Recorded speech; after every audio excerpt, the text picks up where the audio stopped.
Agora vai! Salve pessoal! Estamos aqui para mais uma das nossas pílulas vermelhas.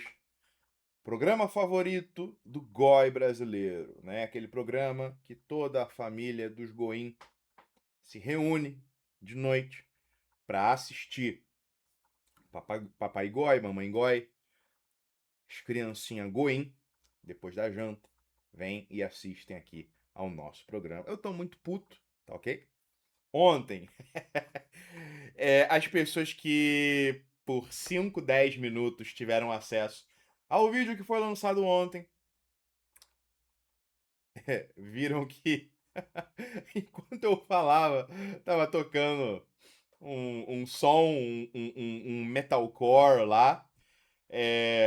Eu tô me certificando aqui, aliás, de novo, que não tem nenhum áudio saindo aqui no desktop, nenhuma música tocando, o Spotify tá desligado. Eu não percebi porque o som do notebook, o notebook estava no mudo. Mas o fato do notebook estar no mudo não me impede de gravar, porque é diferente, né? O microfone é uma coisa, a saída do notebook é outra. Eu não notei que aqui no OBS o programa estava detectando o som saindo do desktop, não percebi, não notei. Aí foi assim mesmo. É, o OBS ele detecta separadamente áudio do desktop e do microfone, porém na gravação, para sair separado, você tem que selecionar ali, né, para sair em audio tracks diferentes, para depois você ter como editar separadamente as diferentes fontes de áudio, de som, enfim, que estão ali no vídeo. Mas aqui eu não fiz, não tinha feito isso. E aí eu até também não fiz nesse vídeo, mas não, eu acho que não tem nenhuma música tocando. É, aí houve a tentativa de editar o vídeo para tentar tirar a música. Manualmente impossível. Com inteligência artificial, houve uma tentativa, mas o resultado não foi tão interessante. Porque a IA de fato conseguia eliminar a música, tá? Mas a música no sentido da guitarra, o baixo, a bateria, etc, etc. E a voz do maluco continuava a toda ali, tipo, cantando, gritando, entendeu? Então não deu, não deu, não deu. Falhei, tô muito puto, eu odeio quando isso acontece, porque eu garanto pra vocês que esse vídeo de ontem, que é Lost Media e que é quase incompreensível, tá? Por conta do volume da música, ficou muito bom. A musa me inspirou no vídeo de ontem. E assim, certo como o dia, né, que um vídeo sobre o mesmo tema, um dia depois, com a pessoa puta, cansada e por aí vai, não vai ter a mesma qualidade, tá ok? Então, né, as entidades levaram aquele vídeo embora, fica aí pra elas. E hoje a gente vai fazer um vídeo sobre aborto, tá? O vídeo de ontem, aquilo que eu tinha pra dizer sobre aborto, era um solo de guitarra tocando, tá entendendo? De um metalcore lá, não vou dizer qual é o nome da banda.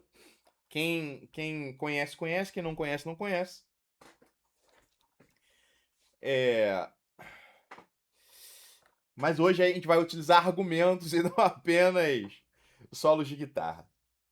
Mas antes eu tenho alguns comentários a fazer, alguns avisos e por aí vai. Vamos ver se eu lembro, né? Também fiz ontem. Tem que ver se eu lembro. Tá. Primeira coisa, um lembrete, pessoal. As pílulas vermelhas antigas, do canal antigo, estão sendo reupadas aqui nesse canal. Porém, apenas para membros, né? Então, se você é dizimista aqui do nosso canal, você vai ter acesso às bênçãos das pílulas vermelhas antigas. É uma motivação para vocês se tornarem dizimistas do nosso canal da Associação Nova Roma. Com isso, evidentemente, vocês vão estar ajudando enfim, a organização a fazer investimentos, fazer eventos e por aí vai, tá? Então se tornem dizimistas para vocês terem acesso aos vídeos antigos das pílulas vermelhas do canal anterior, do canal da Nova Resistência. Ah, recentemente, né, relançaram a pílula que eu fiz sobre Black Sabbath. Eu nem lembrava que eu tinha feito aquela pílula, por ocasião da morte do Ozzy Osbourne. Daí ontem saiu a pílula que eu fiz sobre OVNIs, também não lembrava. Eu produzo conteúdo e eu esqueço o conteúdo, né? Como se fosse ali um, um, um exorcismo, ok? De conteúdo intelectual. Depois eu nem lembro que eu escrevi aquilo, que eu falei aquilo, ou o que quer que seja, ok? E às vezes até é interessante consumir de novo, porque até às vezes o próprio conteúdo eu esqueci, tá? Então é algo interessante. Se tornem dizimistas, assinem aqui a Associação Nova Roma. Se tornem membros, não é um canal, pessoal, é uma organização. Temos membros pra caralho, precisamos de mais. Através da nossa organização, vocês vão conseguir apoiar mais e melhor a candidatura recuperada do Aldo Rebelo. Amanhã eu gravo um vídeo sobre isso. Tá ok? Então, se tornem membros, se tornem dizimistas. Segunda coisa, segundo aviso, segunda questão a abordar. Eu vou abrir um Substack para o Legio Victrix, né? O blog Legio Victrix. Se você não conhece o blog Legio Victrix, pelo amor de Deus, eu tenho pena de você. Né? Porque significa que você é uma pequena joaninha neste mundo, andando a esmo, certo? Prestes a ser esmagada por titãs. Legio Victrix é o projeto arquivístico, conteudístico, etc, etc, mais antigo, ainda ativo da dissidência brasileira. Foi inclusive através do Legio Victrix que nós pacificamos, instituímos o termo dissidência para significar isso tudo que nós somos e temos, ok? E eu ouço falar que o pessoal gosta de Substack. Substack tá na moda. O pessoal lê pelo Substack. E de fato, sustentar um blogspot, sendo que o pessoal não lê mais tanto blog externo fora desses espaços compartilhados.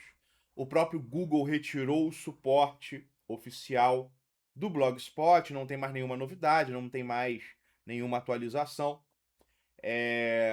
Então o conteúdo vai passar a ser postado em ambos. O blog vai continuar ali, mas nós passaremos também a postar num blog, num Substack. E no Substack, o conteúdo do Legio Victrix vai estar disponível de graça. Nós colocaremos também a oportunidade para vocês se tornarem dizimistas. E com isso, abençoarem as suas vidas, tá? Mas não vai ter paywall. Vocês vão ter acesso a todo o conteúdo, vão dar uma contribuição se vocês quiserem, tá? É sempre bom para ajudar aí o pessoal. Ok, terceiro aviso de sempre, apoiem a editora, ajudem a editora. Quem não sabe, né? Às vezes o pessoal é meio alienado, né? Tem gente que acompanha.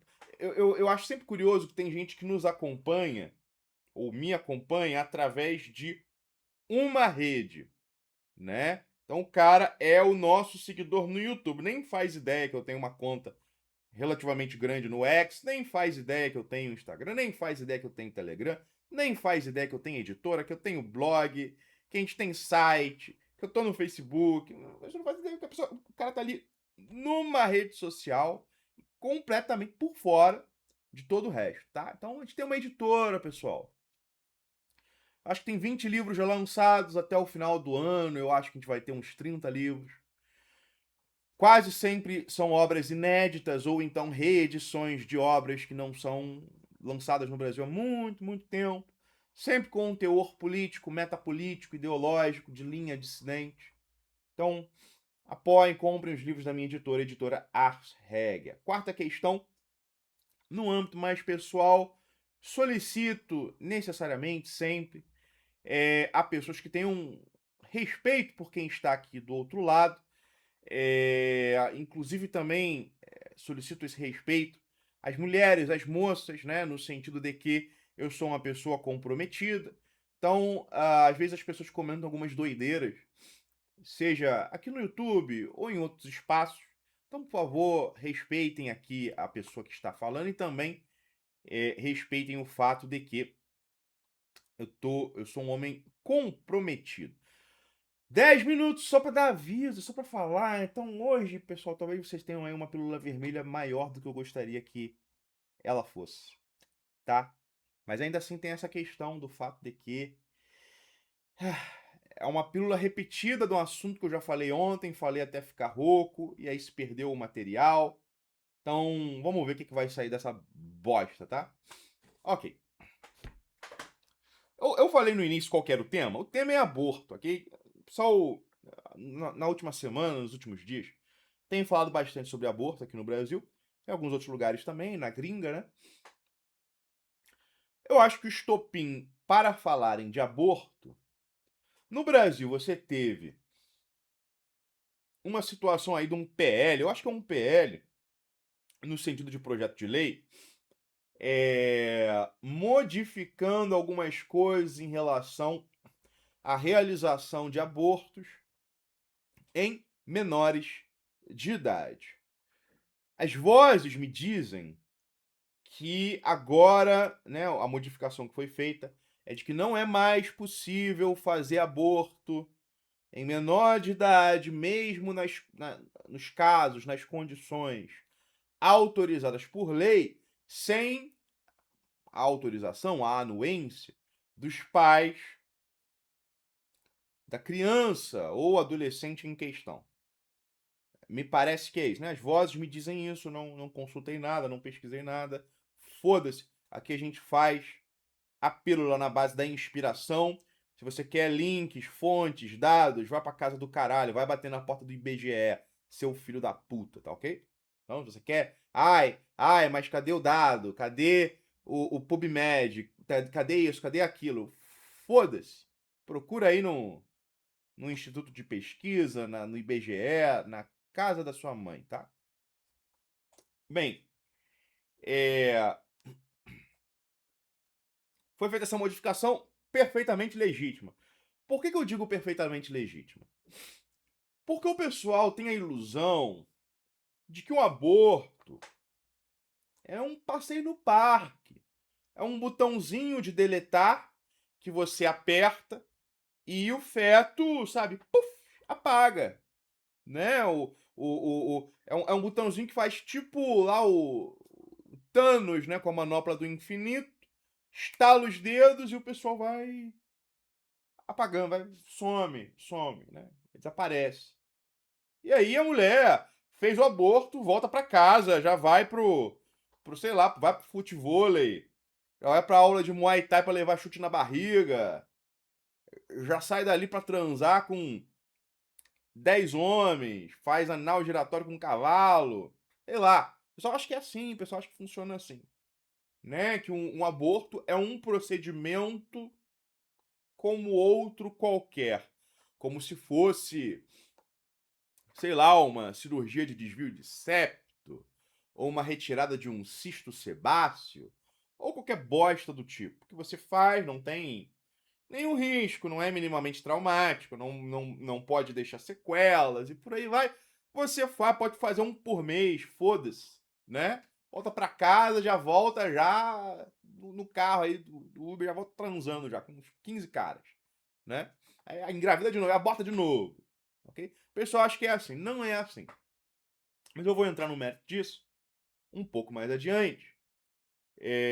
Porém, já fixo aqui que é perfeitamente legítimo, no caso de crianças e adolescentes, mesmo em hipóteses em que o aborto está já de antemão pela nossa legislação legalizado, permitido e autorizado, você necessitar da participação dos pais nesse processo, porque é um procedimento de risco, é um procedimento traumático, é um procedimento atroz feito numa criança ou adolescente. Como é que você vai fazer isso sem a presença dos pais, sem a autorização dos pais? Tá entendendo? Então, parabéns para os deputados que aprovaram isso aí, ou votaram nisso aí. Não sei qual que é o andamento, não sei, não quero saber, tenho raiva de quem sabe. Então esse é um dos tópicos que foi bastante comentado na última semana. Mas o mais comentado, aí foi comentado mundialmente, aconteceu na gringa, né? Não sei onde, Estados Unidos, Canadá, Noruega, Suécia, Wakanda, Tule, Hiperbórea, não sei. Foda-se. Não sei, não quero saber, tem raiva de quem saiba, não me digam onde foi, porque não me interessa minimamente, porque essas pessoas pra mim não existem, são fantasmas, tá? Porém, um casal aí de youtubers, né? Casal de youtuber. Boa coisa não é, né? Quando alguém já começa falando o casal de youtubers, já... aí vem coisa. O que aconteceu? Esses abençoados, é, o X da questão é o seguinte, ó. Eles anunciaram a gravidez, depois desanunciaram. Por quê? Porque eles anunciaram aborto, eles tiveram aborto porque descobriram que a criança tinha síndrome de Down, sei lá o que a criança tinha, acho que era isso, sei lá, 200 cromossomos, 2 cromossomos, eu não sei. Tinha um problema, os pais, né, decidiram abortar e anunciaram isso pro público, né? Por que não? Ai, vamos lá. Em primeiro lugar, e talvez o que eu vá falar aqui vá parecer absurdo, por causa do tipo de ambiente, clima e atmosfera com o qual nós já nos acostumamos. Que é qual? O da vigilância permanente. Nós normalizamos a existência de câmeras em todos os lugares e de nós estarmos sempre diante da câmera. Pessoal, eu venho aqui no mais doloroso sacrifício psicológico, gravar vídeos. Eu não gosto disso que eu tenho que fazer, tá ok? Não gosto. Não é minha praia, eu sou uma pessoa extremamente tímida e reservada. Então, pra mim é doloroso. Esgota minha barrinha de energia. Esgota ter que interagir com seres humanos. Me esgota também ter que, sabe, gravar vídeos, gravar e tal. Mas as pessoas acham normal, né? Acham lindo, maravilhoso. Tem gente que se grava aí. Eu vi já que tem gente que faz live 24 horas por dia. Deixa a câmera ligada, aí vai dormir, aí depois volta. E sabe, tem gente que faz isso. Tem gente que se grava comendo. Tem gente que se grava comendo. E tem gente que tem fetiche em ver mulher bonita comendo, né? Aí tem gente que gosta de ver gordo comendo.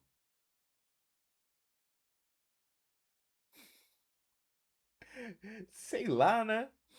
Aí tem gente que se grava fazendo altos desafios. Pá, desafio. Ai, ai. Eu, sinceramente, às vezes acho que deveria cair uma chuva ácida pra limpar o mundo, tá ok? Vocês nunca vão me ver argumentando contra o pessoal que fala em superpopulação. Porque 8 bilhões de pessoas, 6 bilhões a menos, 5 bilhões a menos, vai fazer diferença? Né? Vocês não acham também que tem muita gente no mundo? Mas isso é assunto para outra ocasião, tá? A realidade é a seguinte: um monte de lemmings, né? Pazus, NPCs, Xandalas, subhumanos desgraçados, são vidrados, obcecados por câmeras, por fama, por serem vistos e por aí vai. Transformam a realidade numa experiência pornográfica permanente. Por que eu digo pornográfica? Porque a essência da pornografia é a desconstrução do homem através do homem e da mulher, né? O homem no sentido abstrato, tá? No sentido da espécie. É a desconstrução do corpo do homem através do enquadramento da câmera, tá? Em que a pessoa deixa de ser uma totalidade e se torna, por exemplo, uma buceta, um cu, um pênis e por aí vai. Ah, não é normal. A nossa visão natural, ela abarca o todo, né? Mesmo em situações eróticas, certo? Né? Existe ali a totalidade. Existe quando os nossos olhos orgânicos, propriamente, contemplam a nudez do sexo oposto, os nossos olhos contemplam uma totalidade orgânica de um ser humano percebido como ser humano, numa relação de alteridade conosco. Né? A mediação da câmera desconstrói aquele ser humano. Isso daria muito pano pra manga pra um TCC foda, né? Pra um mestrado foda e tal. Que aí sim colocaria num contexto determinadas terminologias que a esquerda pós-moderna adora usar, mas não sabe usar. Que é se referir à pessoa como corpo, ficar falando em cu e por aí vai, academicamente. Tá ok? Mas nesse contexto vale a pena. Só que o olhar pornográfico e a visão pornográfica, ela não diz respeito apenas a sexo. Representa também uma maneira de lidar com o mundo, sempre mediada por esse caráter, essa dimensão desconstrucionista da câmera, né? E do elemento intrusivo. Porque na pornografia, enquanto tal, existe sempre uma dimensão voyeurística, né? O cara que tá vendo, ele está fazendo às vezes do voyeur. É como se ele fosse uma pessoa numa janela, né? De uma casa de um vizinho, ou naquele raio, né? De, sei lá, de cadeira que quem gosta desse tipo de coisa, senta ali e fica assistindo os outros, certo? Na pornografia você está sempre nessa posição. E é sempre a posição do intruso. Essa é a chave conceitual aqui. É sempre a posição do intruso, do penetra, do cara que está participando como audiência de algo que talvez devesse ser privado. Entendem? E é por isso que dá para olhar para toda a nossa relação contemporânea com imagem, com audiências, redes sociais, etc., através dessa ótica, dessa lente que permite uma analogia com a pornografia. É um olhar pornográfico. Porque você tem lá a sua vida, né? Eu vou dar exemplos mais concretos para vocês entenderem do que eu estou falando. Você se muda, você já grava um vídeo mostrando, olha, para o seu público. Olha, minha nova casa. Esse é o quarto, esse é isso, esse é aquilo, esse é não sei o quê, que é o banheiro. Olha o vaso, etc, etc, etc. Você arruma uma nova namorada, lá sai você já botando ela pra aparecer na live. Olha, essa é minha namorada e tal. Olha ela cozinhando, né? Olha a bunda dela, né? Você termina, grava um vídeo. Terminei. Às vezes grava um vídeo do lado da pessoa. Eu nunca entendi isso. Terminamos. Muito triste. Já bota na capa, né? Triste. Terminamos. Você morreu um parente. Aí a pessoa grava um vídeo. Morreu não sei quem na minha família, por aí vai. Você adota um gato, adota um cachorro. Adotei um cachorro. O cachorro morreu, né? Tu parou de pagar aluguel, foi despejado. Gravando meu despejo, né? Tá na rua e aí tá bêbado, ou você se veste mal pra caralho, igual um vagabundo, se veste igual um flamenguista, levando a dura da polícia, gravando meu depoimento na delegacia, né? E assim por diante, tá ok? As pessoas só não se gravam mijando e cagando porque não dá pra postar no YouTube, né? E olha que deve ter gente que deve dar um jeito de gravar sem levar strike ou coisa do tipo, né? Censura bem. Deve ter, deve ter. Eu não quero pesquisar, eu não quero saber, mas deve ter.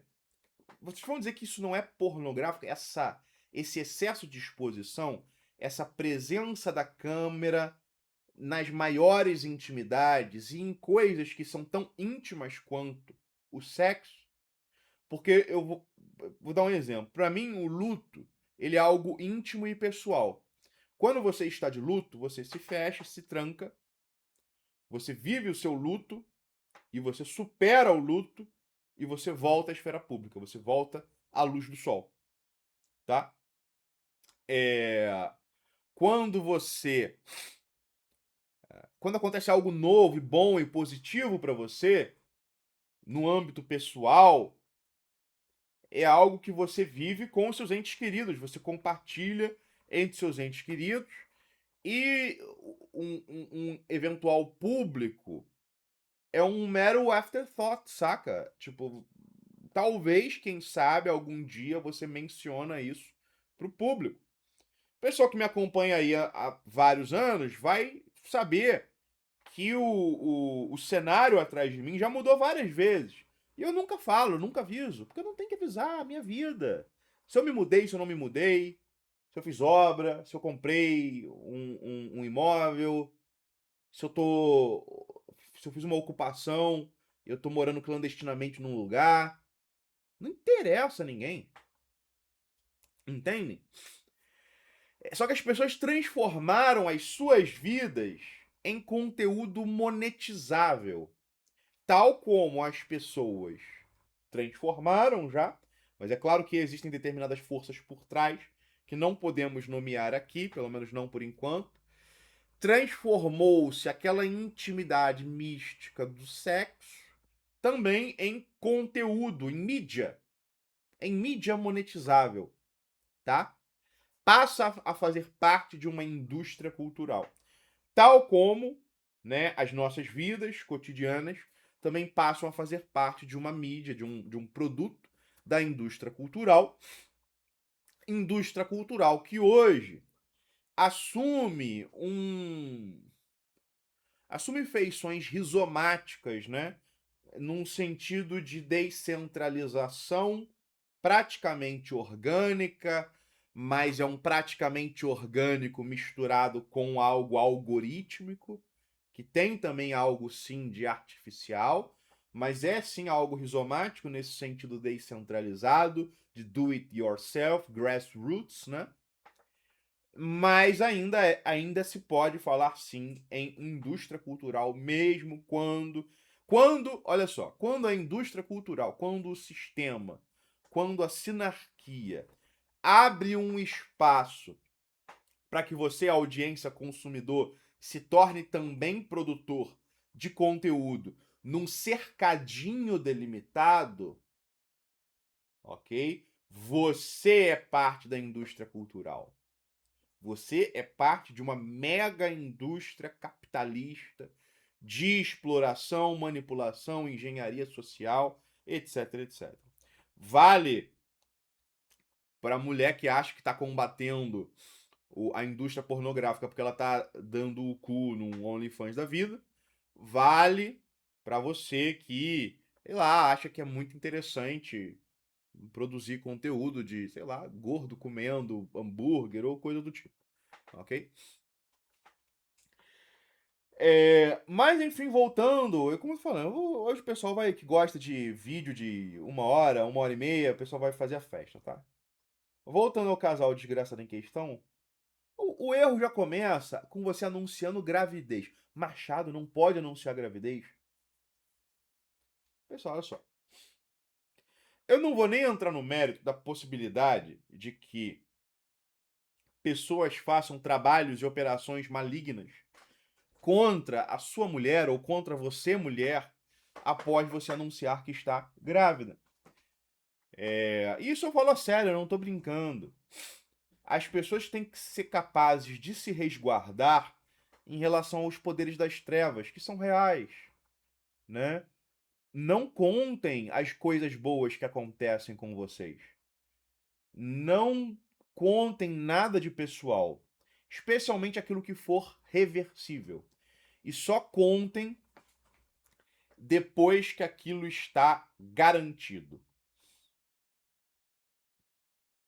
Então, uma gravidez, por exemplo, seus burros, seus idiotas, vocês anunciam para os seus parentes próximos, para os seus amigos próximos.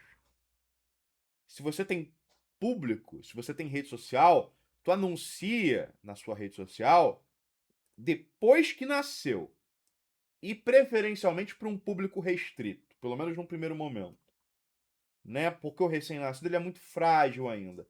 Pessoal, não era casual que os nossos ancestrais muitas vezes ou eles ainda nem davam nome para a criança recém-nascida, ou eles davam um nome de recém-nascido, e aí depois que a criança é batizada, o que muitas vezes só acontecia quando ela passava aquela parte mais frágil dessa primeira infância, aí ela era batizada e recebia um nome de batismo.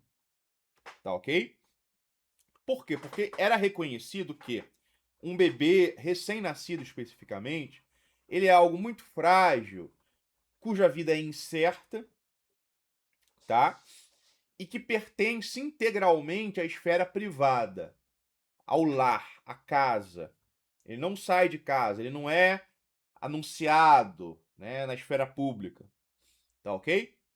Então, para ele ser anunciado na esfera pública, geralmente isso acontece no batismo, dependendo do local, dependendo da aldeia, da cidade, por aí vai, o batismo podia acontecer quando tivesse perto de 1 ano de idade, ou depois, ou às vezes até quando tinha 4 anos de idade, 5 anos de idade, e por aí vai. Ok? Não era casual, tá? É... Mas as pessoas acham normal sair anunciando gravidez. Tô grávida! Do meu 17º filho. Grávida! Tá? As pessoas gostam de anunciar. Olha como eu tô feliz. Estou anunciando para todos vocês a minha felicidade. Ok? Isso é tão tosco e também bem perigoso. Às vezes eu vejo pessoa que bota até foto dos filhos com um uniforme escolar. Em que mundo vocês vivem? Em que mundo vocês vivem, né? Para ficar postando foto de criança, anunciando tudo que acontece na vida de vocês. Conseguir um novo emprego no lugar tal, né? Comprei um carro novo, aqui meu carro, olha só, comprei hoje, nem paguei. Pô, não façam isso não, tá? Pior ainda é quando é esse negócio de gravidez. O mundo não precisa saber nada de você e o mundo não deve saber nenhuma novidade ou conquista sua antes que aquilo esteja 100% garantido. Entenderam? Né? Algo que você aprende, e isso em várias esferas da vida, em vários tipos de atividades ou áreas de estudo, é que talvez uma das coisas mais poderosas do mundo seja o silêncio. Se você mantém silêncio sobre as coisas importantes da sua vida, os seus inimigos terão maior dificuldade de te atingir, te atrapalhar e tomar aquilo que você conquistou. E inclusive os seus inimigos espirituais, ok? Não, mas o casal de otários ali, de idiotas, de lemmings, de NPCs, anunciar gravidez, tamo grávido, né? Tamo grávido, felicidade, faça uma doação aqui pra gente comprar um bercinho superfaturado.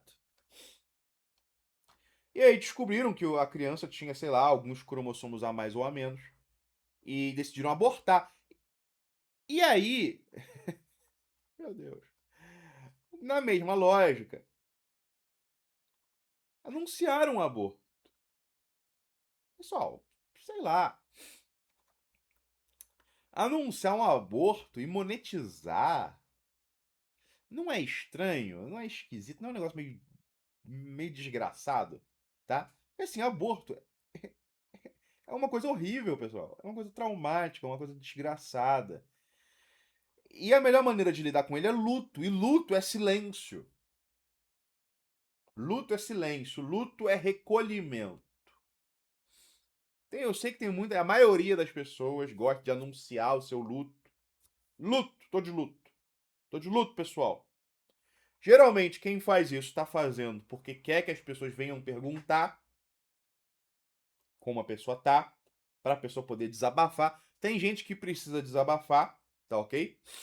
É, não é necessidade de desabafar não é algo muito masculino, tá? Eu não desabafo aqui, né? Xingando vocês, xingando o diabo, todo mundo e por aí vai, né? Mas tô triste, preciso conversar. Não, a gente não precisa não, tá? Mas tem muita gente que é luto, tô de luto, eu luto, meu luto. Falem comigo, ok?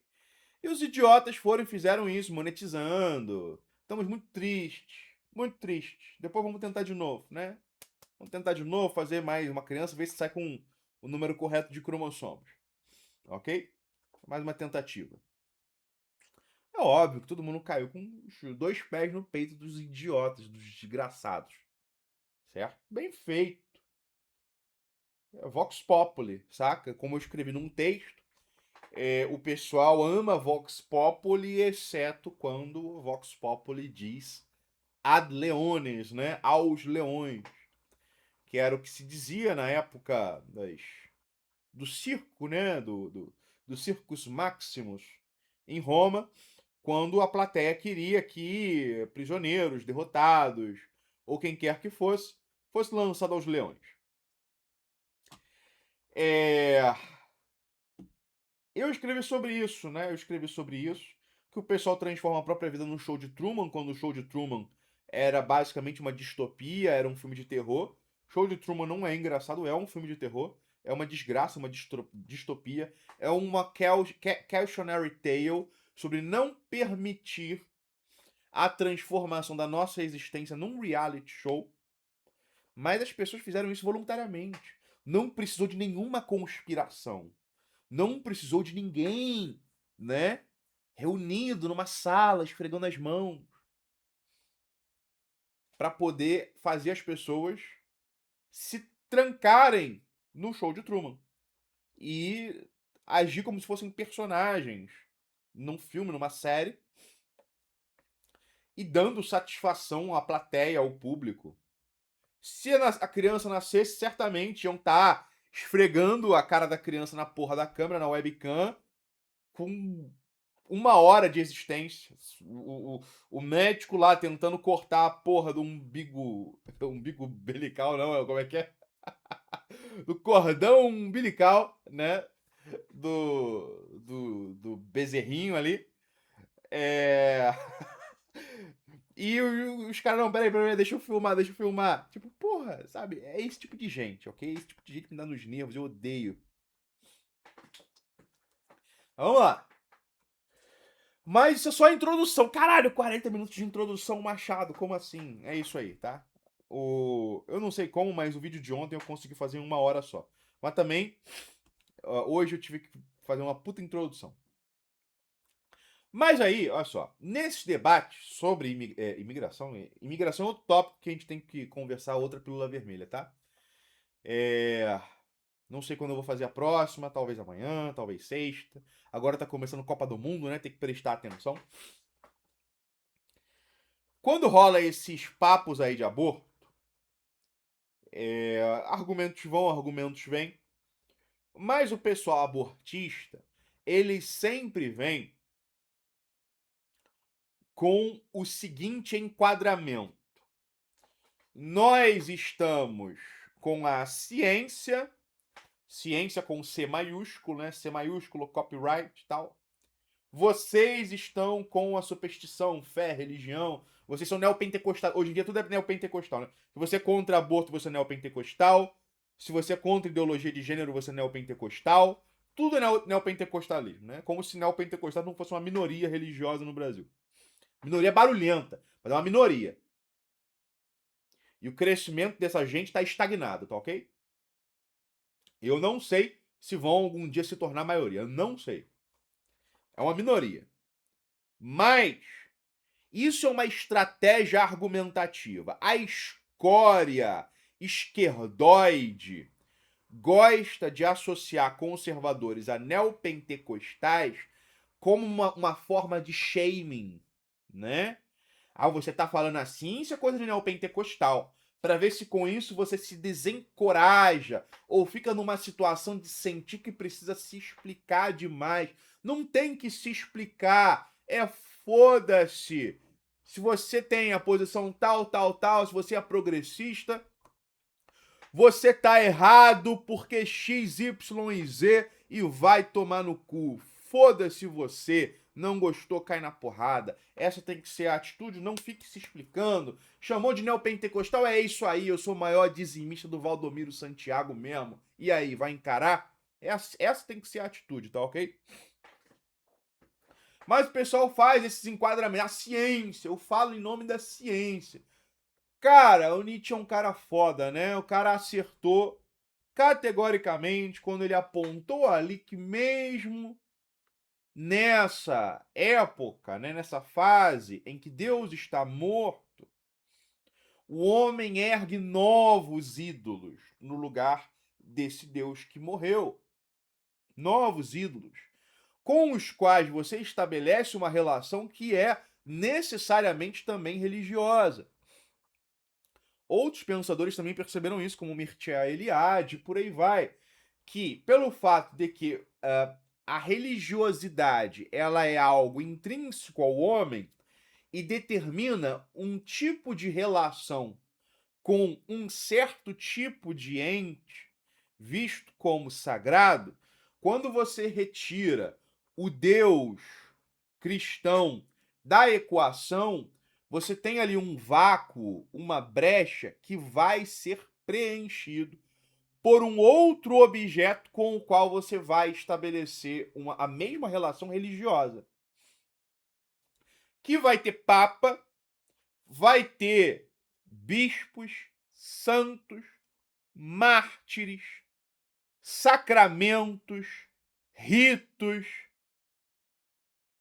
Pode ver. Existe papa da ciência, por exemplo. Não existe consenso, tá? É tipo aí essas várias igrejas de esquina aí que se dizem igreja católica. Mas tem papa da ciência, com C maiúsculo, né? Tem bispos, tem mártires, existe uma martirologia da ciência completamente falsa. Mas existe, né, uma coleção de mártires. Esses são os mártires da ciência. Foram assassinados pelos supersticiosos, pelos religiosos, ok? Em nome, né, eles morreram em nome do progresso, para libertar o ser humano, né? Tem uma martirologia, tem ritos, ok? Tem até batismo. Tem batismo na ciência. É... Então, assim, pessoal, essa gente não sabe nada de ciência. A ciência para eles é Neil deGrasse Tyson, os livros populescos, né, do Carl Sagan, aqueles livros também populescos do Stephen Hawking, né? Universo na Casca de Nós. Que mais? Sei lá, esse pessoal aí geralmente são mais do que cientistas, né? Ciência para esse pessoal são os divulgadores científicos da televisão, antigamente, hoje em dia, da internet, do YouTube, né? No Brasil, tipo, Átila Yamarino, né? E por aí. Mas esse cara foi esquecido, né? A religião do Átila Yamarino surgiu, alcançou lá o seu ápice, teve Inquisição, né? Teve a porra toda. Teve a porra toda. Teve anátema. Tinha na época ali dessa religião aí, do, do, do pandemismo, né? Pandemismo. Tinha anátema, tinha inquisição, tinha um monte de coisa. né? Tinha lá os sacramentos, né? Tinha que levar, né? O sacramento ia na veia, né? É pra você ver, é religião, pessoal, é religião. Mas enfim, o pessoal cria esse enquadramento. A ciência é a favor do aborto. A religião é contra o aborto. Isso é uma falácia, é mentira! Completamente falsificada essa versão da situação. E aí, eu decidi ressuscitar os argumentos que eu utilizei num texto que eu escrevi, sei lá, não sei quando, 3 anos atrás, 4 anos, 6 anos, 8, não faço a menor ideia, não dou a mínima. E são argumentos não religiosos e religiosos contra o aborto, visando apontar para uma série de possíveis problemas na lógica por trás do abortismo. É claro que aquilo que eu vou falar funciona principalmente contra a defesa de uma liberação irrestrita do aborto, tá? Até porque penso eu que o direito à vida não é absoluto. Se ele fosse absoluto, não existiria a legitimação da guerra ou da pena de morte, ok? Ou da legítima defesa, por exemplo. Então, o direito à vida ele não é absoluto. Mas aqui eu vou me concentrar especificamente sobre o, a liberação irrestrita do aborto. Ainda que muitos dos argumentos que eu vou oferecer sirvam também para relativizar e problematizar o aborto, mesmo nos casos que são casos permitidos, né? Permitidos pela lei. Então, eu vou começar aqui comentando. Vamos lá.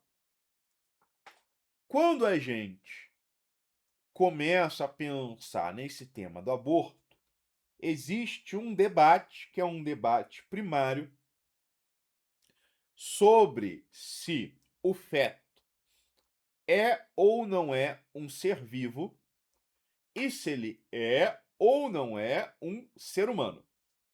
Ok? Penso eu que esse é o primeiro debate, a primeira coisa que é discutida, o primeiro objeto de reflexão.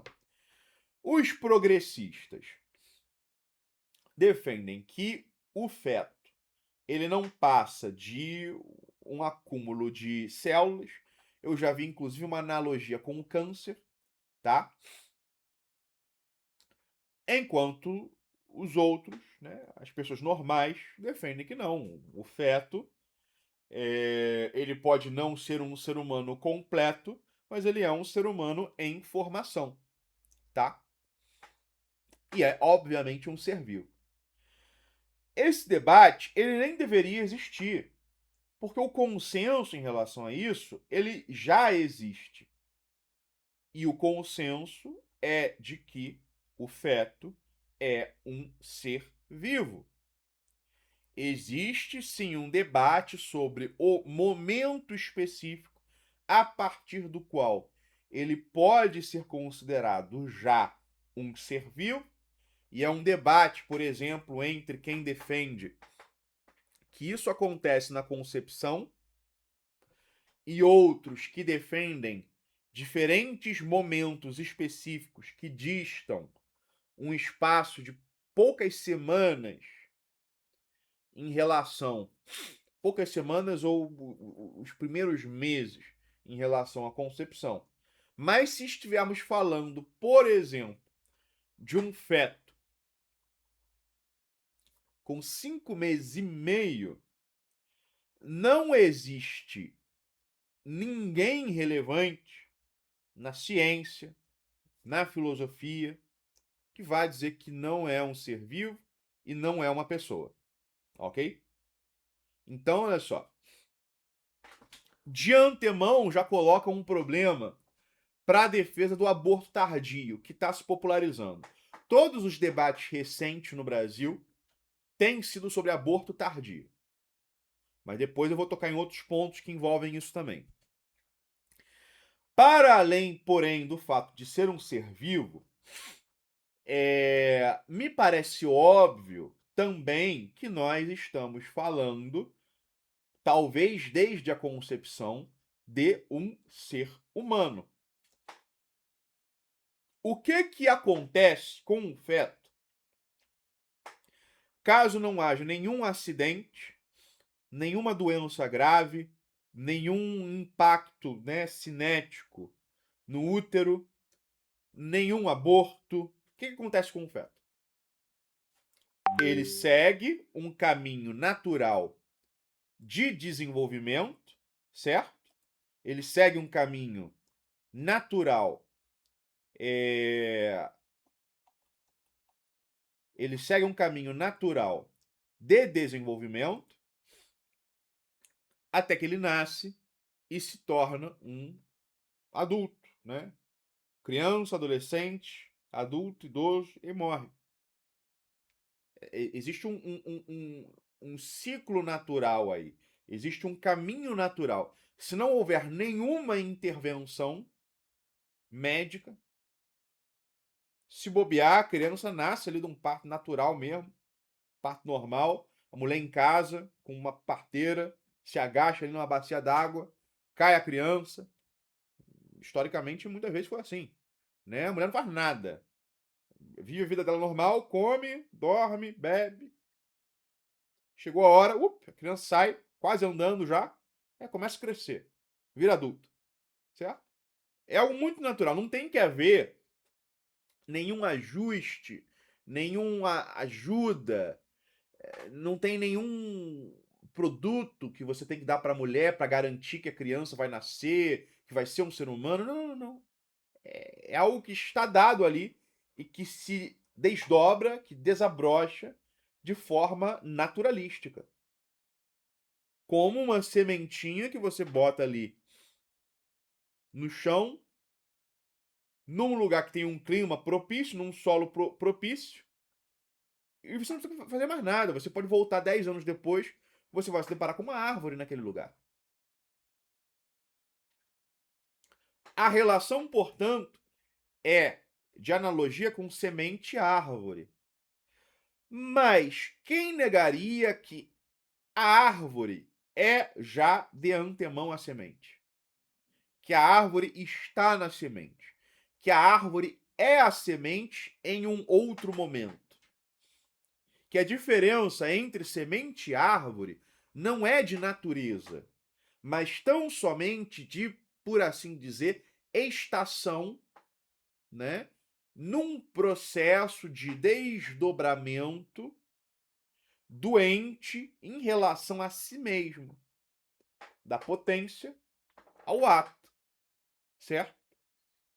Mas o ato está já no ente enquanto potência, porque se não estivesse, não poderia ser no final, no momento final dessa série, desse desdobramento, certo? Então aqui a gente tem uma reflexão razoavelmente lógica sobre o porquê, sim, tudo aquilo que você é aos seus 40 anos de idade, aos seus 50 anos de idade, está lá no momento da concepção. Você é aquilo desdobrado, desabrochado, ok? É isso, você é aquilo. Portanto, aquilo é ser humano. Pode ser ser humano em potencial, em potência, mas é um em potência que não precisa de intervenção para se atualizar, que se atualiza teleologicamente porque aquela direção do desdobramento está já íncita no ente do qual estamos falando, né? A semente. De fato, a gente pode falar, evidente, e tem que falar, né, em direitos diferentes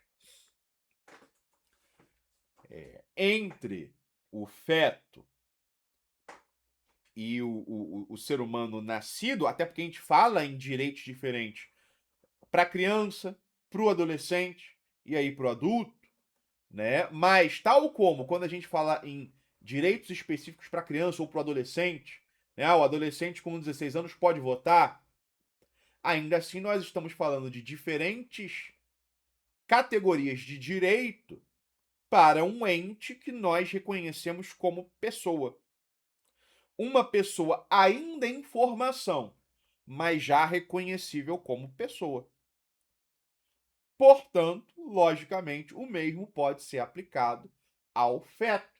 Necessariamente nós temos que tratá-lo como pessoa, mesmo no momento de julgar em que medida a vida dessa pessoa em potencial possa ser relativizada em circunstâncias específicas. Ainda assim, temos que ter plena consciência de que se trata de uma pessoa, um ser humano, portanto, de um alguém que está sob a proteção do direito, e em relação a qual os tabus sociais e culturais de homicídio necessariamente se aplicam. Certo? Né? Bem, é, um, de modo geral, em sequência a esse debate, costuma vir o debate sobre consciência, né? É um debate que às vezes descola a categoria pessoa da sua dimensão biológica para focar nos atributos psicológicos, neurológicos e assim por diante. É um debate válido, não vejo problema nenhum nesse debate, ok? E aí, quando existe esse debate, a questão se torna: quando que o ser humano desenvolve consciência? E por que esse debate existe? Esse debate existe porque, se vida propriamente é consciência, então, após o desenvolvimento da consciência, não podemos abortar um feto, mas antes, talvez isso seja possível. Porque sem a consciência, você não tem ali a personalidade enquanto tal, e não se poderia falar, então, num ser humano, ou pelo menos num ser humano num estágio de desenvolvimento ao qual se possa atribuir essa característica de personalidade. E existem bons debates que passam sobre isso. A gente sabe, por exemplo, que no Islã, e por inspiração, creio eu, que de Aristóteles, eles consideram que a alma entra no feto ali num dos primeiros meses, né, do desenvolvimento da criança, e que, portanto, a consciência entra no feto ali, de modo que a partir daquele momento o feto não poderia nunca ser abortado, creio eu, né? A não ser que talvez haja também alguma exceção possível. Para os cristãos, independentemente da consciência, se entende que a alma está ali desde a concepção. E aqui, até para a gente ficar numa dimensão não religiosa, podemos inclusive tratar consciência como sinônimo de alma, tá? Agora bem, o daquilo que já se sabe de maneira praticamente consensual, os fetos já possuem consciência e memória bem desenvolvidos nos 5 meses de gestação. Já tem uma consciência quase plena, praticamente igual à do recém-nascido, tá? Já tem uma memória, uma capacidade de memória quase igual ao do recém-nascido, tá ok? Só que aquilo que os cientistas também dizem é que, mesmo antes desse momento aí de 5 meses, o feto já possui esses atributos de consciência e de memória em potencial, em fase de desenvolvimento, certo? De modo que, quando a gente começa a debater consciência como maneira de legitimar o aborto, a gente pode cair num declive escorregadio, que é o seguinte: quando que a consciência está suficientemente desenvolvida para que a gente possa falar numa pessoa propriamente e, portanto, excluir a possibilidade de aborto. É 5 meses? Talvez 4 meses? Talvez 3? Talvez 8? Pessoal, o recém-nascido é tão consciente assim?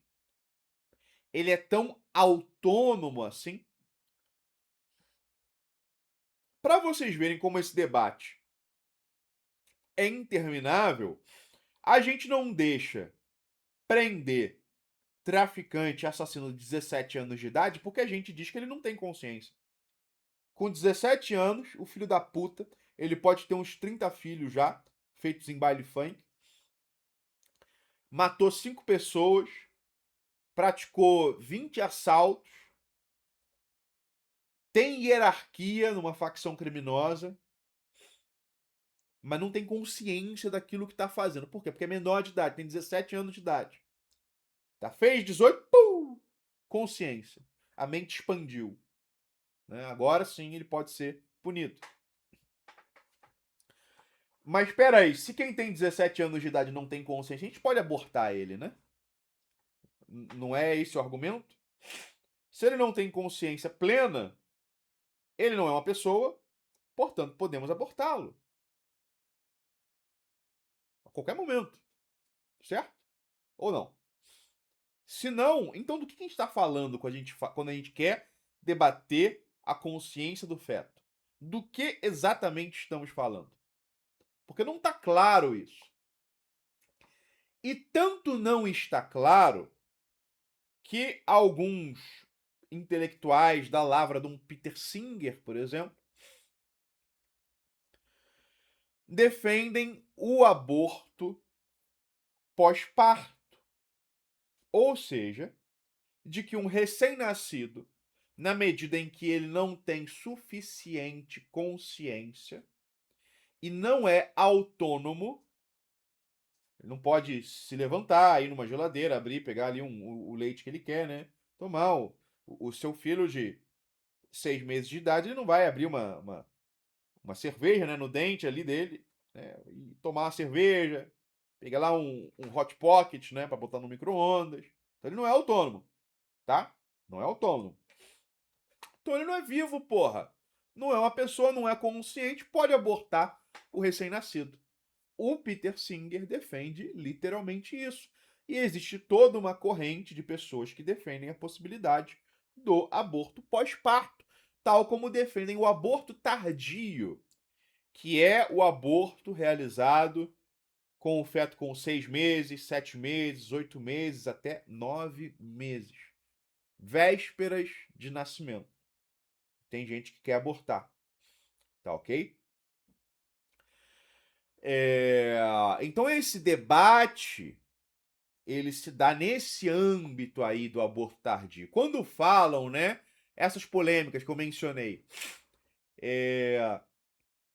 criança que quer abortar é o aborto legal, inventaram um aborto legal agora, né? Sempre houve o aborto legal. Você não precisa falar aborto legal, porque já existem hipóteses de legitimação do aborto, tá? Eles usam aborto legal para já fazer um juízo de valor na matéria. Esse é o esquema. Quando você fala em aborto legal, você está dizendo que aquela pessoa tem direito a fazer o aborto, porém os evangélicos, imaginários e hipotéticos estão impedindo a pessoa de fazer esse aborto. É basicamente isso. Tá ok?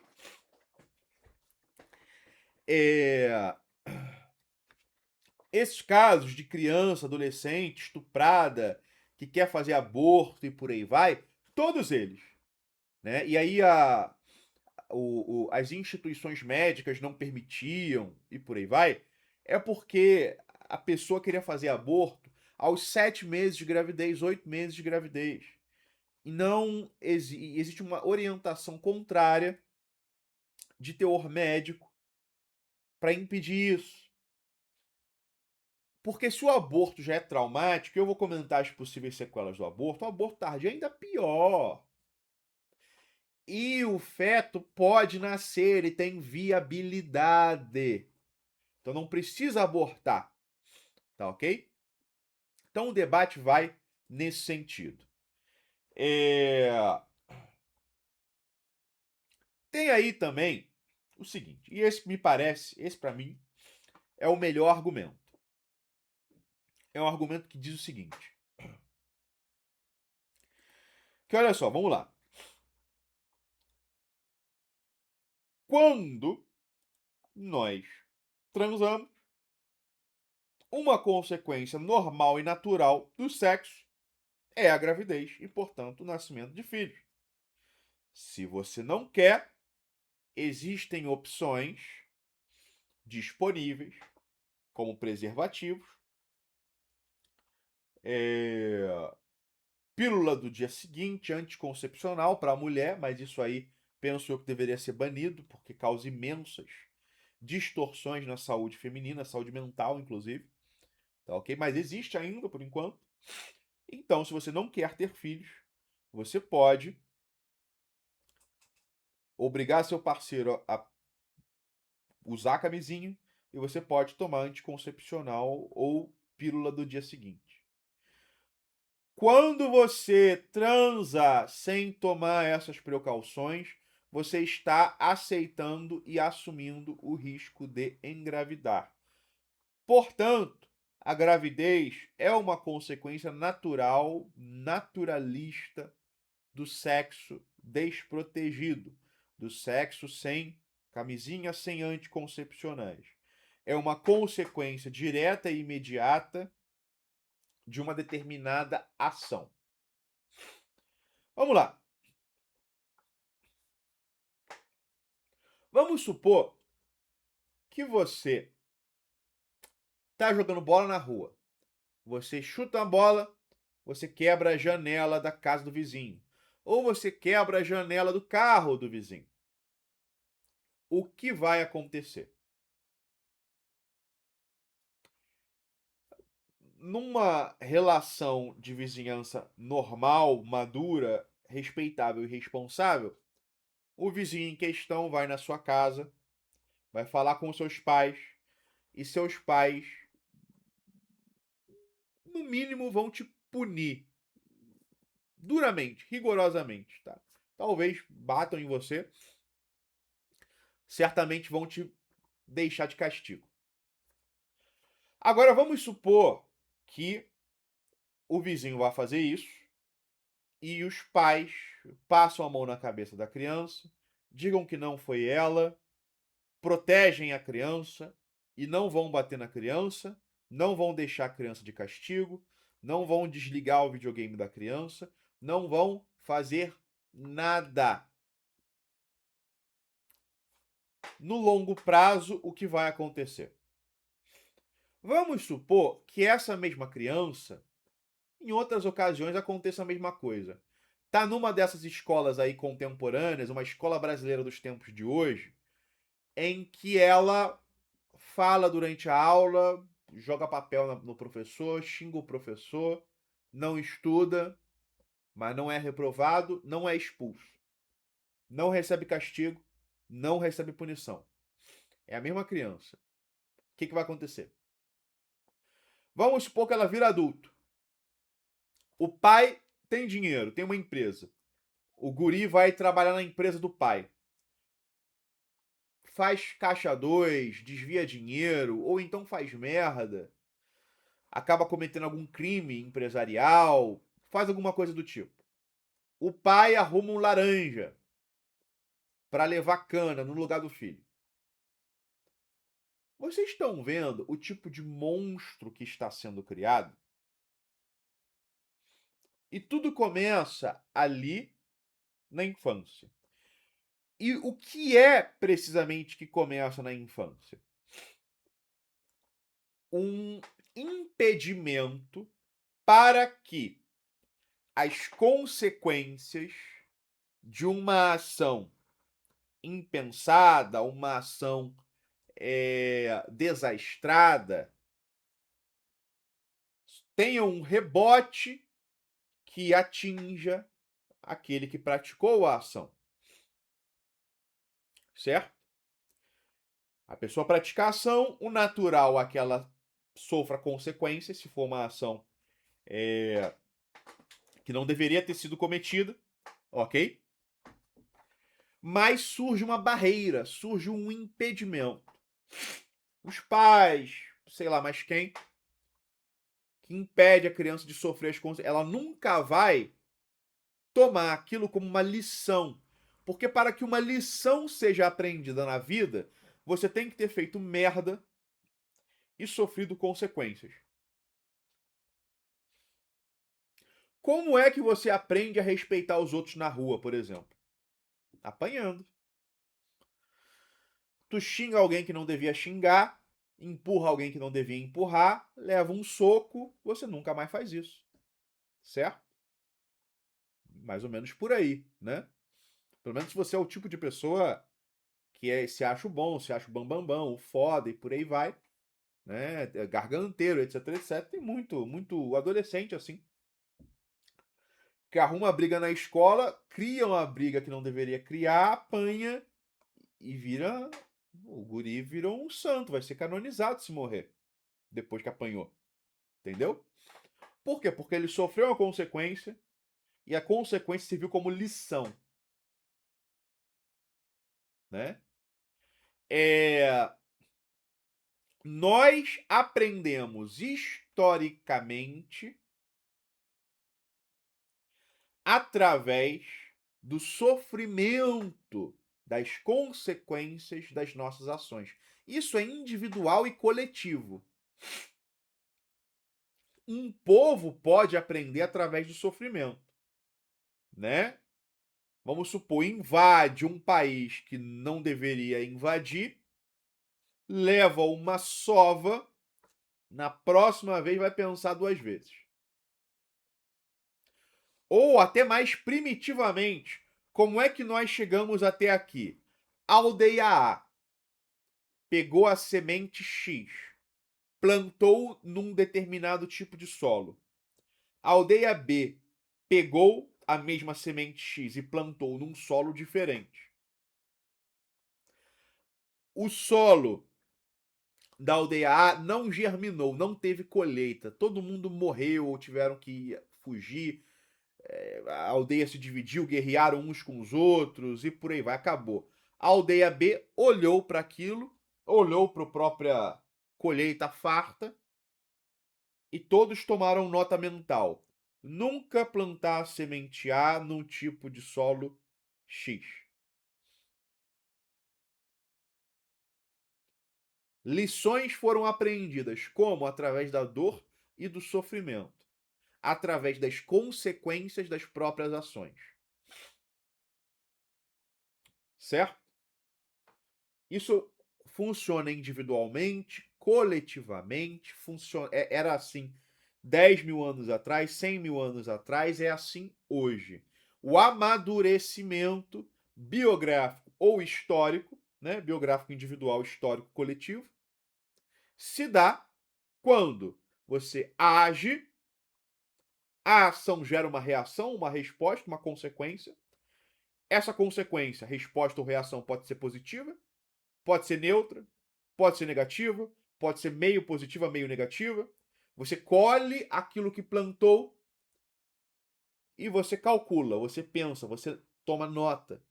Para na próxima vez ou agir igual ou agir diferente. Agir igual se deu um bom resultado, agir diferente se teve um resultado ruim. Ok? E você serve de exemplo também. Se você agiu como não deveria ter agido e se fudeu, você tem que se fuder para que os outros possam olhar para você e saber como não agir. É por isso que antigamente punição para criminoso era pública. Porque é uma questão de responsabilidade perante a sociedade e uma questão de pedagogia coletiva. As pessoas têm que ver o que acontece com o ladrão, têm que ver o que acontece com quem é um traidor do rei ou o que quer que seja, para que entendam as consequências dessas ações e não ajam dessa maneira. É importante, é fundamental, é essencial que seja assim. Porque só assim as lições devidas são apreendidas. O que é o aborto? O aborto, quando você legaliza ele de maneira irrestrita, você está dizendo o seguinte: você pode transar sem camisinha, sem pílula do dia seguinte, sem anticoncepcional, sem porra nenhuma, vai pra porra da orgia. Você pode engravidar, você não vai sofrer por isso. Você pode apertar um botãozinho de deletar, apaga o feto e amanhã você pode estar lá de novo no bacanal, onde quer que você queira estar. Tá ok? É, que tipo de sociedade você fomenta quando você diz que você pode gerar uma vida por se comportar de maneira imprudente e apagar essa vida imediatamente? Que impacto negar a reação, negar as consequências, negar a responsabilidade vai ter sobre a mente, especialmente das meninas, das mulheres? Qual o impacto isso terá? De que maneira a cabeça das mulheres será transformada se elas puderem. Ups, esqueci de tomar a pílula. E puder apertar um botãozinho e problema resolvido. Vocês não acham que isso vai gerar gerações subsequentes de mulheres cada vez mais imprudentes, cada vez menos contidas, cada vez mais promíscuas? Não é isso que vai acontecer? É esse o tipo de sociedade que queremos ter? Penso eu que não.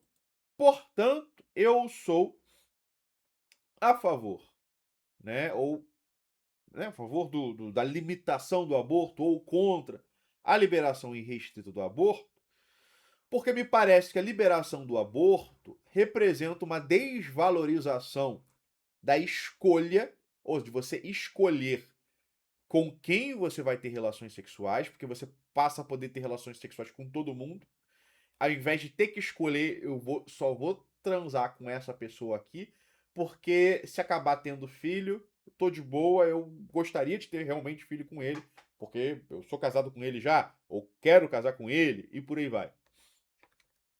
E você desvaloriza o autocontrole, a continência. Você desvaloriza o ato de ter vontade e negar a vontade, impondo a disciplina sobre a sua vontade, sobre o seu apetite, certo? E quando você faz isso, você está treinando aí uma geração de crianças mimadas, né, de adolescentes mimados, de adultos crianças, porque olha só, muitas vezes, de fato, a gente tenta limitar que crianças sofram consequências dos seus atos se essas consequências talvez forem grandes demais. E a gente está agindo corretamente. A criança sofre a consequência, mas a gente faz uma barreira, a gente limita. A gente limita, a gente protege a criança. Liberar o aborto é garantir que adolescentes nunca vão amadurecer. Porque amadurecer é acabar fazendo um filho sem querer e assumindo e virando pai de família, mãe de família. Por quê? Porque tem que fazer isso. Porque agora você tem uma responsabilidade. Porque você tem um dever a cumprir. Ah, mas aí como é que eu vou viajar pelo mundo? Como é que eu vou fazer carreira? Pega a viagem e enfia no cu. Pega a sua carreira de sonho e enfia no cu. Foda-se. Você, seus sonhos, sua carreira e sua viagem. Não fizesse aquela merda, né? Aceite as consequências. Sirva de exemplo. Seja a pessoa que vai ser apontada na rua pelas mães, ensinando as filhas. Não seja igual àquela mulher. Seja. Você vai ser. Você tem que ser. É justo e legítimo que você assuma as consequências dos seus atos e sirva de exemplo. É belo e moral. É salvífico e mirrífico que assim seja.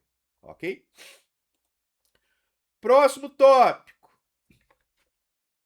Pessoal, Eu nunca entendi o porquê que tem socialista que é a favor do aborto, tá?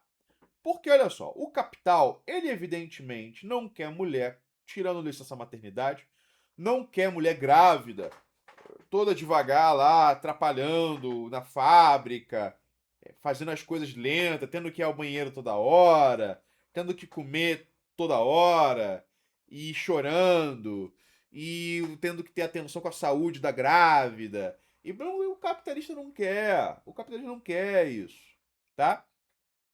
Ele quer a mulher estéril.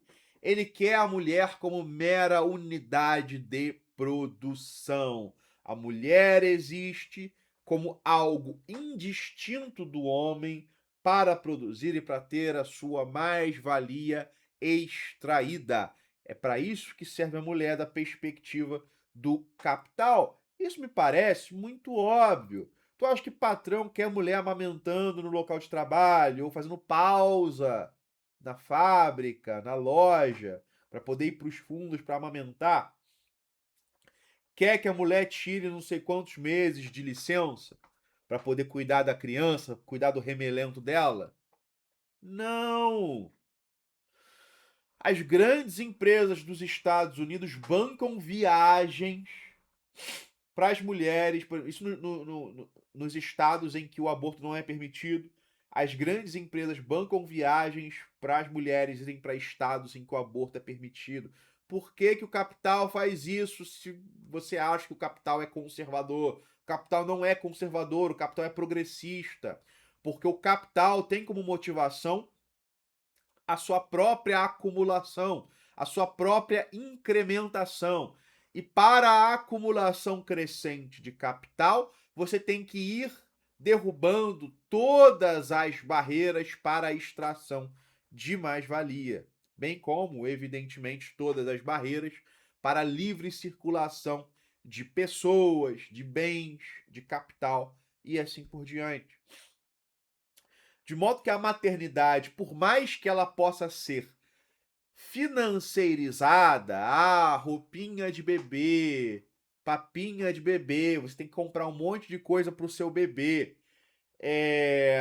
Isso acontece porque o capital tenta financeirizar tudo. Mas no cômputo geral das coisas, melhor seria se nenhuma mulher tivesse filhos. Né? Essa é a realidade do capital. Nós estamos numa fase do capitalismo que até mesmo a necessidade de consumo para alimentar a máquina do capital tornou-se relativa, tá? Isso é algo que quase ninguém percebeu. Tem poucos escritores, poucos teóricos que perceberam que nós estamos, inclusive, em alguns aspectos, numa sociedade pós-consumo, ok? Pelo menos pós-consumo de compra, né, no sentido de compra, de aquisição de objetos que passam a ser seus, tá? Mas poucas pessoas estão percebendo isso. Não é por acaso que o pessoal lá no Forchan percebeu que emprego de mulher, especialmente em áreas que não produzem porra nenhuma, emprego em RH, emprego administrativo, é creche para mulher adulta não ter filho. Serve só para evitar que mulher adulta tenha filho. Tá ali para ela imaginar que ela tem uma carreira, porque ela usa um terninho ridículo, tá? Que parece de criança. É, e aí ela, como ela acha que ela tem uma carreira, ela não quer ter filho. Ok? Só serve para isso. Emprego de mulher serve para isso, pessoal. Tá? E obviamente para baixar a média salarial. Então, assim, o capital não quer que você tenha filhos. Essa é a realidade. Então, se você tem uma consciência de classe, faz mais sentido não abortar ou ser contra o aborto do que ser abortista, porque sendo abortista, você vai estar ajudando o capital a se reproduzir e se acumular nessas mãos restritas cada vez mais. Outro tópico. O pessoal tava falando, né, que aborto não é um botão de deletar, é um procedimento fudido e desgraçado que estrupica a mulher como um todo, tá ok? Deixa sequela física, deixa sequela psicológica. Para vocês terem ideia, 1/10 das mulheres que passa por um aborto fica infértil. Passou por um aborto, tem uma chance de 1/10 de você nunca mais conseguir engravidar. Para piorar no aborto, você tem a chance de ter um aborto incompleto, um feto que fica parcialmente dentro de você, tá ok? Que pode gerar infecção. Puta que pariu, pode dar uma merda do caralho. Tem risco de perfuração do útero, isso também acontece com uma certa probabilidade, né? 2/3 das mulheres que abortam têm ideação suicida, querem se matar, querem se jogar de uma porra de uma ponte, né? 20% delas desenvolvem transtorno de estresse pós-traumático, com, né, tendo piripaque, sonhando, tendo pesadelo, tá? Não é passeio no parque, não é um botãozinho. O feto não desaparece. Nesse caso aí de depressão e transtorno de estresse pós-traumático, o feto morto fica com você para sempre, te assombrando, né? Então, assim, pessoal, não é um botãozinho, não abortem. Porque você, mulher que abortar, pode desgraçar a sua vida para sempre. Para sempre. Você vai amargar uma existência miserável. Você pode morrer.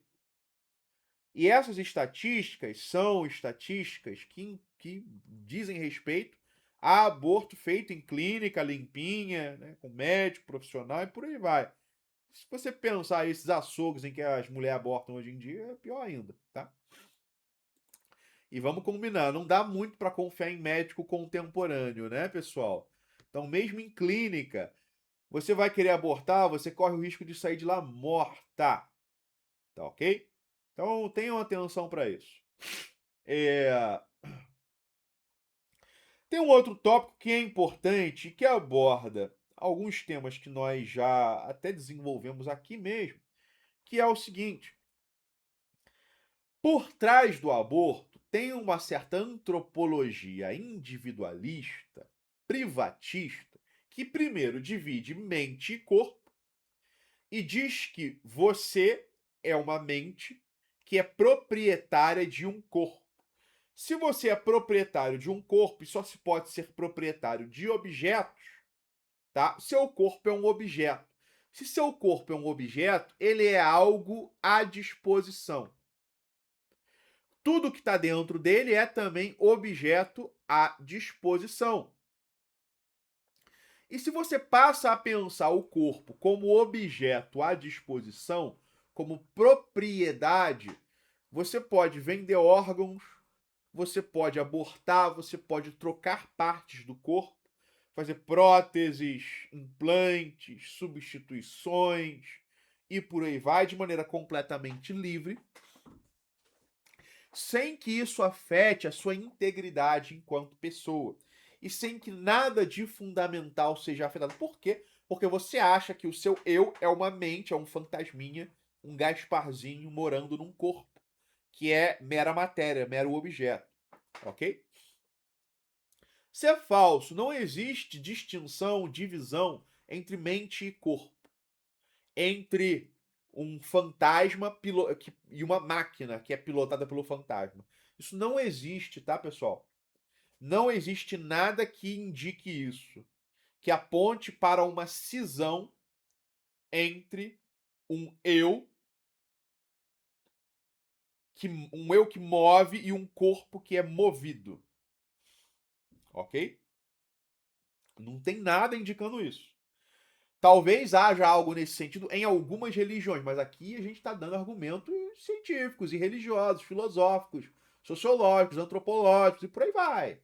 Então não venha me falar em espiritismo, macumbismo, sei lá o quê, tá ok? Não venha me falar nesses papos aí não, tá? Em tese, nada indica uma separação entre as faculdades interiores e as faculdades exteriores. Existe uma sinergia, uma integração automática entre o interior e o exterior. Portanto, o corpo é parte do seu eu, da sua pessoa, da sua personalidade. O seu corpo é a sua personalidade. De modo que, de uma perspectiva humanista, é temerário dar livre disponibilidade do próprio corpo para as pessoas. Porque se você libera o aborto sob o argumento de que o corpo é uma propriedade, é um objeto, por que não liberar o comércio de órgãos? Certo? E por que não liberar uma série de outras atrocidades? Clonagem e daí em diante. Tá ok? Então, assim, me parece que os argumentos que servem para impedir o comércio de órgãos também podem servir contra a liberação irrestrita do aborto, né? Essa noção de uma unidade da pessoa humana, tá? Então esse é um tópico importante. Tem um outro tópico, né, que é o do antiglobalismo. Se você é antiglobalista, se você está contra as elites internacionais, as elites globais, as elites cosmopolitas, você não pode colaborar nos projetos delas. E um dos projetos dessas elites é, de fato, né, a generalização do aborto, porque numa era de robotização e de transferência de funções para a inteligência artificial, não é tão interessante ter tanta gente desocupada apenas recebendo renda básica universal para consumir. Ok? Não é interessante. Houve um debate sobre isso numa conferência da ONU em Bucareste, Romênia, anos 70 ou 80. Kissinger debateu com um ministro argentino, na época do segundo governo do Juan Domingo Perón. Esse ministro deu uma esculachada no Kissinger, refutou ele. Kissinger estava defendendo a liberação irrestrita do aborto como solução para a fome, como solução para um monte de coisa, uma panaceia universal. E o cara lá deu um sarrafo no Kissinger. Então, assim, pessoal, é óbvio que o abortismo generalizado é parte também de um projeto, tá? De eliminação de bocas, até pelo temor de uma massa de desocupados, eventualmente talvez tomando consciência política, ok? Então isso é um fato. Não é casual que até países de primeiro mundo costumam promover muito o aborto no terceiro mundo, né? Ou em países inimigos e assim por diante. E bem, o último argumento que eu vou oferecer para vocês é o fato de que a vida, a sobrevivência, a perpetuação da sua família, do seu clã, do seu sobrenome, da sua nação, isso é um imperativo natural, é um imperativo biológico. Pessoas e grupos que não sentem esse ímpeto de perpetuação ou que não dão vazão a ele são defeituosos. E na medida em que são defeituosos, não podem servir de parâmetro e não podem ter o seu discurso legitimado na esfera pública pelo fato de que o seu discurso é antivital, é negativo, é nihilista. O abortismo generalizado, portanto, na medida em que ele contraria um imperativo natural e biológico, ele é uma crença disfuncional e antissocial, de modo que o abortismo deve ser banido e perseguido em nome da sobrevivência e autoperpetuação dos clãs, famílias que compõem a nossa sociedade e da nossa nação enquanto tal. Durou 1h30 esse vídeo desgraçado. Não sei como eu falei esse conteúdo todo ontem em 1 hora. Não sei. Mas tá aí a pílula vermelha de hoje. Tô sofrendo aqui as consequências da minha imprudência, né? De ontem de deixar aí a música ligada. Mas é isso aí. Tô cansado já. Até a próxima.